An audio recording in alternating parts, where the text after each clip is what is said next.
ఏంటండి ఏదో టెన్షన్ లో ఉన్నట్టున్నారు? టెన్షనే లక్ష్మి.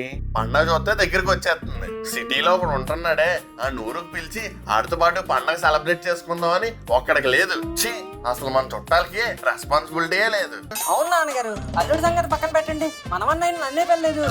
అర్జెంట్గా అమ్మమ్మ వాళ్ళకి కాల్ చేయండి. ఓ శశిరేఖ, నీ చుట్టూ బిలియన్స్, నావన్నీ ఈఎంఐస్. ఓ ప్రసాదు, పైసల్లో ఏముందో నీకుంది మంచి మనసు. హలో, మాయ గారు ఎలా ఉన్నారు? నేను బాగున్నాను గాని మీరు ఇప్పుడెందుకు ఫోన్ చేశారు? మీ అమ్మాయి లక్ష్మి మిమ్మల్ని చూడాలని బెంగ పెట్టేసుకుంది. వాళ్ళ అమ్మని కలవరిచ్చేస్తుంది అనుకోండి. అందుకే సంక్రాంతికి మొత్తం ఫ్యామిలీ అందరూ మీ ఊరు వచ్చి పండగ మీతో సెలబ్రేట్ చేసుకుందామని ఫోన్ చేశాను. మన ఊరు వచ్చినా నాతో సెలబ్రేట్ చేసుకోలేరు. అదేంటండి? నేను మీ అత్తయ్య గారు తీర్థయాత్రలు గాని గోవా వచ్చాం.